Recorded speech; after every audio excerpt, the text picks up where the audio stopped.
Hey.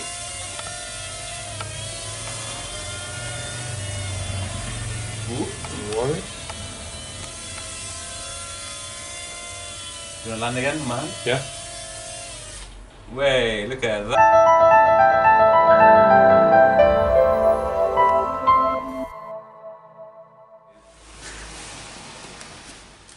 Hi everybody, my name is Ibrahim. The reason why I've created this YouTube video is mainly for my selfish reason really. I went to my local park last weekend and I saw quite a few people flying recreational drones and I was just in awe. I thought, wow, you know, they were flying all sorts of different shapes, different height. I thought, how do I learn about drones and how do I perhaps, you know, get to fly a drone, find out more about it. And what better way to find out about drones than to invite my friend Edgar, who's a professional drone pilot. So Edgar, welcome to our show today. Like I said, I'm just intrigued by drones. I'm an average person, don't know too much about drones. How do I, can you give me a little introduction about yourself first, then about drones? Yeah, sure. Yeah. Hello, Ibrahim. Thanks for having me today here. I'm very happy to be here and speak with you. Fantastic. Yeah. So I represent my company called Umage. Yeah. We do professional drone photography and videography for any sort of customers. Wow, amazing. There's just using a drone photography and videos can be used in so many ways that I can't even determine the actual, the main work. Okay. Because there's just it's so flexible. Wow, so you use drones for commercial purposes, so Yes. for photography such as weddings, maybe video for like real estate. Yes. Wow, so we'll talk about commercial usage a bit later on in the series. But like I said, I went to park. I saw these young grown-up men having a wonderful time flying drones. So can you tell me from a recreational point of view, how do I, what is a drone, and can you just tell me the basics about it?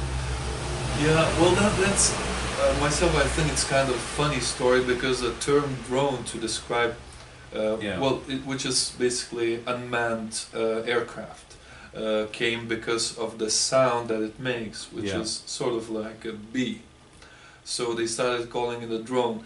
And of course, myself, I think for people it's a lot easier to call unmanned aircraft as drone instead of saying like unmanned aircraft or unmanned aerial vehicle, Wow. which actually it is, but it's 3 words term, so it's difficult to remember. Yeah. So drone is a lot simpler to remember, but there is just so many different drones that you would need to clarify what exactly you're speaking about. Okay, so say if I was to walk into an electronic shop that sells drones, can you give me like introduction to the most basic drones out there and what kind of features that I should know about, and that will determine which one I buy. So what are the basic features of a drone? The very good idea, because drones would basically split within three different types. I would say there would be like very basic drones, then more advanced drones, and there would be professional grade drones, which we use in our work as well. The very basic drones, they don't have any positioning system. They basically you fly them in ATI or attitude mode as we call it. They don't lock the position. They can drift away if they're being blown by wind, or they're not calibrated the right way. Such a drone would be like this tiny one. This is the drone called JJRC X8. Yeah, I mean we just seen this flown in our office, and you said that they don't have a fixed station position. It's very difficult to make them hover.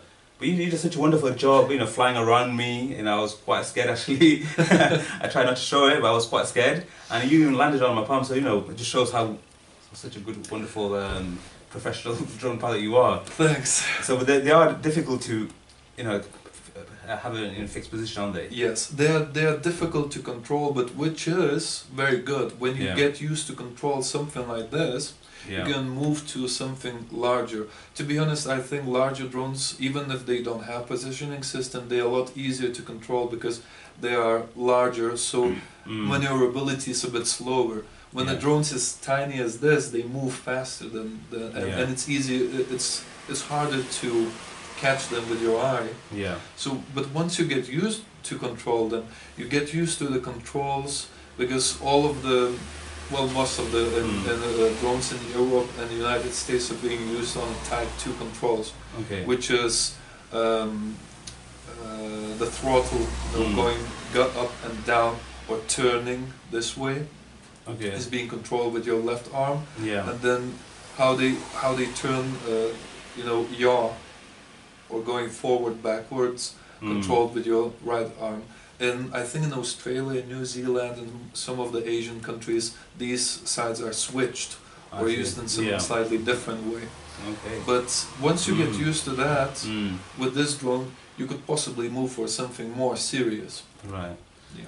What, I mean, what are these? Are they called the blades? I mean, they look like helicopter blades. What are they called? Well, these are blades or propellers, which most pilots, they just call them props. Yeah. As a shortened name for propellers. Okay. So this one of the type of the drone which has 4 propellers. So it is called quadcopter. There's also drones which has 6 blades, and they called hexacopters, or with 8 blades. Those are octocopters. They use the Greek the numbering system like that. Yeah, I suppose so. And these drones are perfect for training, and as they have like small guards around the blades, they build a way that you wouldn't damage the blades, and also you wouldn't accidentally knock someone's head. So should I buy a recreational mini drone like that? Do I buy? Is it the case that more blades or propeller, you call them, more they are, the better stability? Is that the case? Yes, yes. The more blades are, there's more stability, and there's also sort of like a, you could think about it as a safety.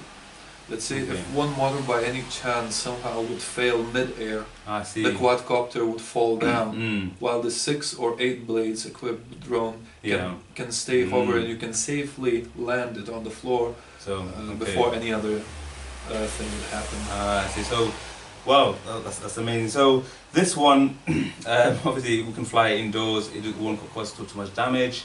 Yeah. What is the next one up from this scale? The next one, the more advanced drones, they are actually there are some of them more expensive than this compared to this drone. Goes around 20 to 30 pounds in England. Oh, okay. Well, that's quite affordable. Yeah. Yeah, it's quite affordable, and it's perfect as if you're completely new for a drone. It's a very good training way because then you can get used to controls to move forward. It's a lot of people out there. I mean, sorry to interrupt that. I think drone, they look so futuristic. Oh my God, they must be really expensive.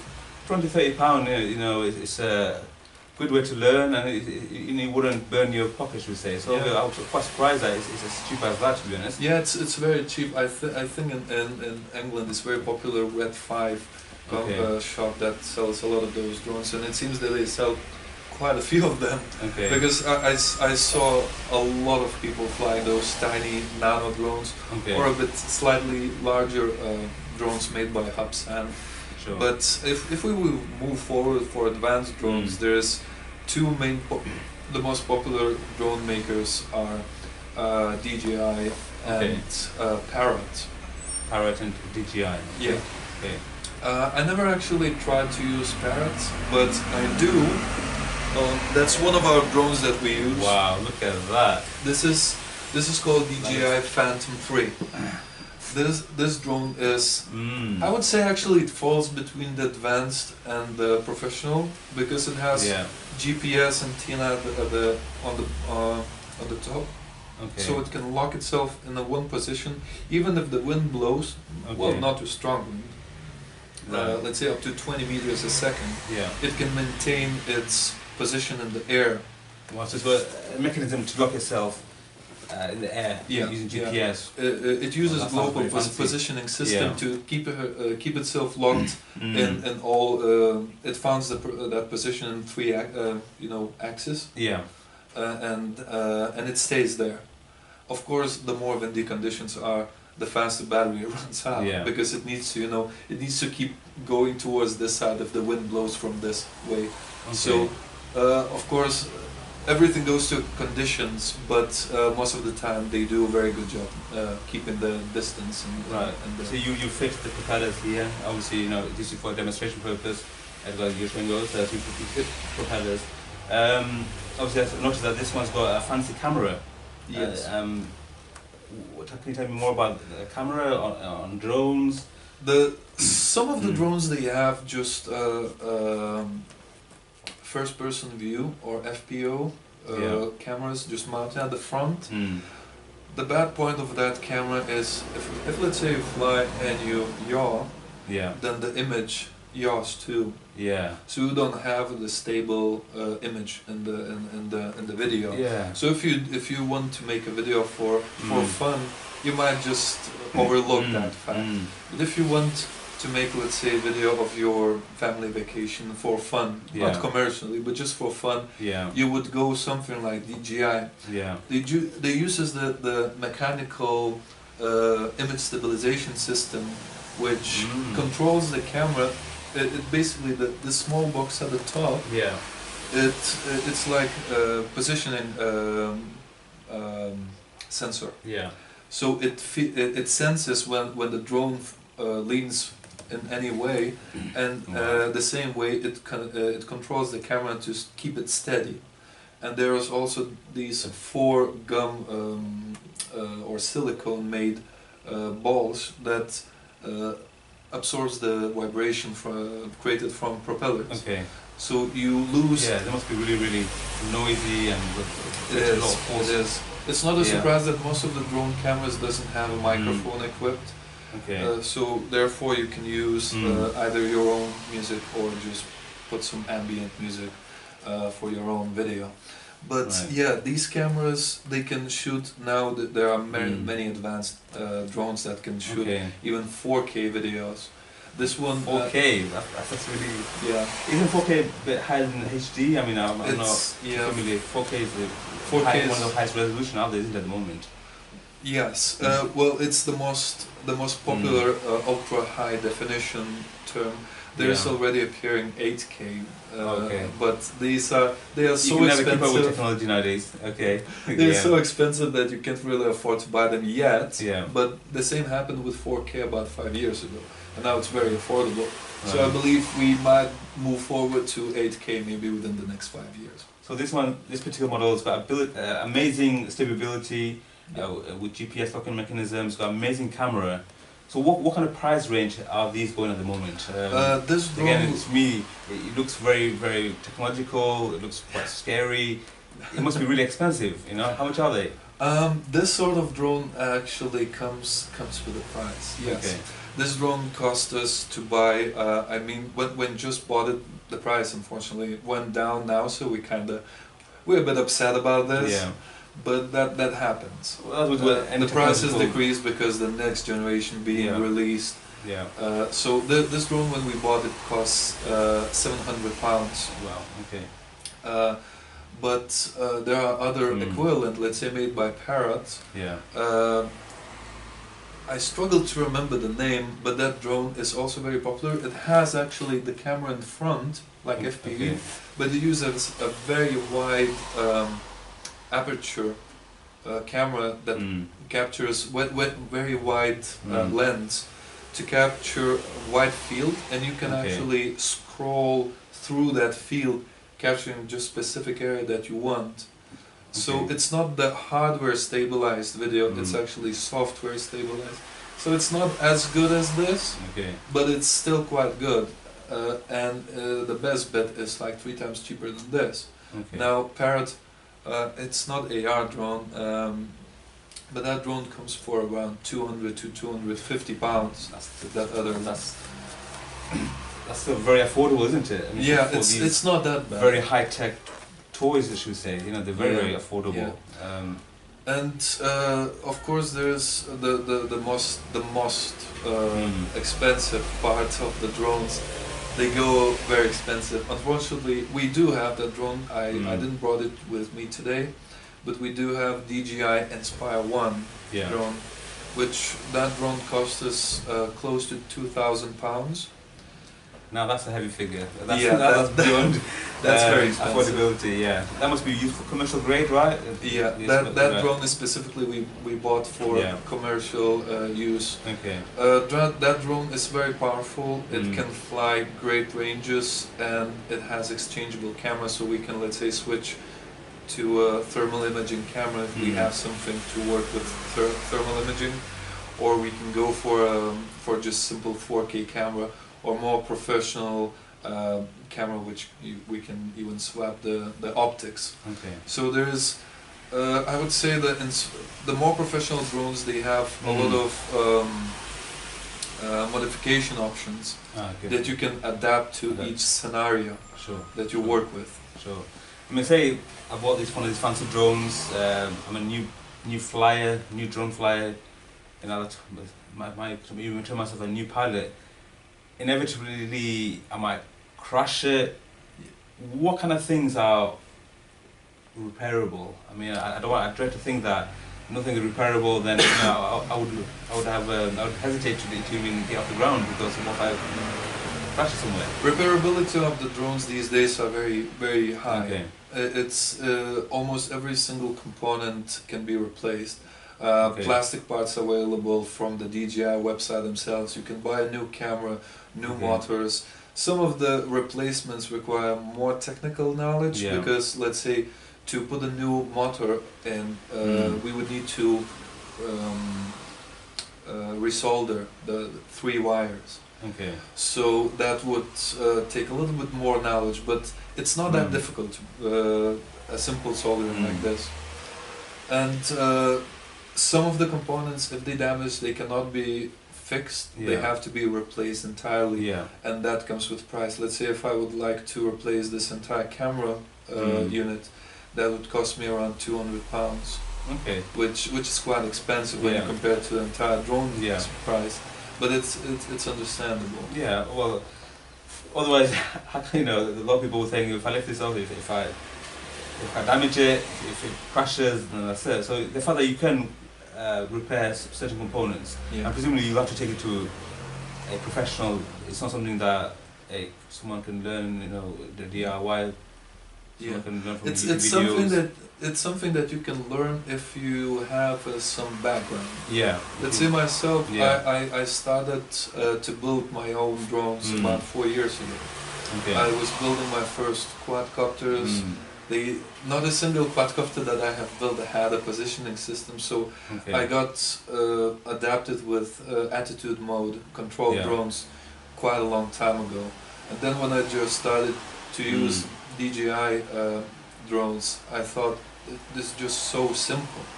Most of I think every single DJI product ever since Phantom 3 has equipped fail-safe mode, which means if it's gonna lose the signal, let's say if your controller gets dropped, turned off, or you're just gonna lose the signal because of you're too far away, you're gonna automatically return to a starting point by determining where was the start with the GPS. Oh wow! So you come back to where? I remember back in the day when I was just taking my flight exam. To get my professional drone pilot's certificate. One of the jobs that we had to do was to fly further, to lift a drone to around 35 meters high, fly 50 meters away from us, and then turn off the controller. So that was... That's quite scary. That was quite scary. Just turn it off, then what did you do? And actually, the person that was was examining us, he said, if you refuse to do that, you fail. Okay. So was it your drone or was it their drone? It was my drone. Oh, okay. So, I don't think that they would be doing that with their drone.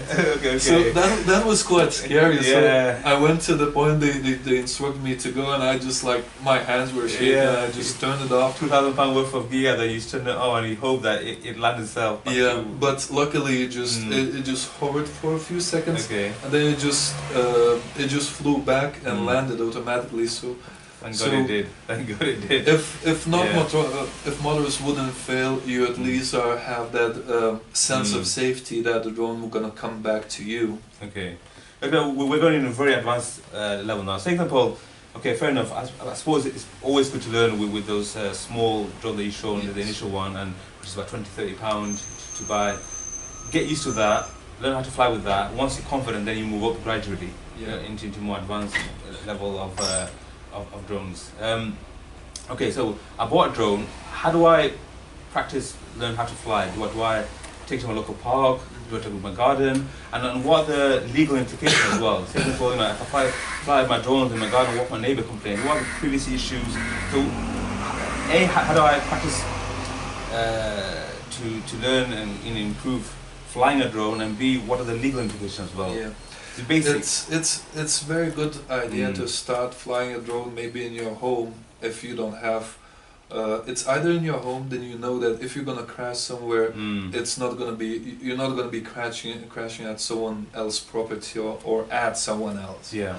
So, but there should be a lot more space, and like in this room, there's quite a lot of space. Yeah. It's not as much as outside. Yeah. But there's not many things to crash. And if you decide to crash onto someone, can it cause damage? Can it hurt someone? Well, or is it just it can cause the damage. It depends if it gets in the eyes or something like that. Yeah, I suppose. Yeah. That's why you should let the people around you you should let them know. Because otherwise, if people are not aware of your drone, you need to keep the safe distance. By legal requirements, you need to keep at least 50 meters distance from buildings and people. Okay. And if that comes to, let's say, large crowded areas, when there's a lot of people in a single area, even myself, I need to, as a professional drone with all the permissions already granted to me, I need to keep a distance of 150 meters. Okay. At least. Okay. So there's a lot of limitations just for the sake of safety. But if you're in a large open area and if you shout, let's say to people, "I'm flying the drone. Be careful. Don't come too close to me. I'm not gonna fly close to you. And I'm just gonna fly my drone right here. If you want, you can observe. But just be aware of it. Okay. Letting people be aware that you have a drone in that particular area flying. It's a big step ahead. Avoiding the problems. No, the last thing you want to do is to cause any damage to anyone's property or cause harm to and also another fact is also very useful to remember. There's a lot of restricted areas around the towns. Okay. In England, let's say, in Sheffield, in this town, there's a very nice area that I used to film with a drone in Hillsborough Park. Yeah. The problem is now that area got updated and it has large surrounding red circle. That circle is around the Wednesday Stadium because stadiums have restricted airspace. They don't want to have drones flying above the stadium. No. So if, let's say, I fly this drone, I can see on the screen by GPS that this area is marked red, and if I fly with my drone and it turns around automatically, it comes back to me. Wow! So this cute thing here knows where there's a restricted zone and you won't go in there. It'll fly out. Yeah. Well, that is cool. Yeah, and cool. Also some more advanced drones. They have the surrounding sensing systems. Let's say like my Inspired drone. It has the optical sensor and sonar at the bottom. Phantom 4 model has sonar in the front and cameras in the front, so it can sense and it can see the obstruction, so it flies around it, which would possibly also help to avoid people. But I wouldn't recommend to fly as close to for it to need that sensing ability. But yeah, these it's just very important to remember to keep the safe distance. Is there like a website or where people can actually go into and Civil Aviation Authority guidelines where they can read about the safety aspect? Obviously, that's concerns a lot of people like me. You know, I'm very, very cautious. I don't want to hurt someone. These days, the more professional drones are being sold with booklets, like a little. So you get a little guide with that and it gives you little pointers. Yeah, a little pointers, the main things that you need to remember. But if you want to more advanced rules, you need to go to a Civil Aviation Authority website in England. Yeah. And get the full list of the rules. Okay. Some of them, I'll have to admit, some of those rules might sound ridiculous, but you need to follow them. Rules are ridiculous, but they have to be adhered to.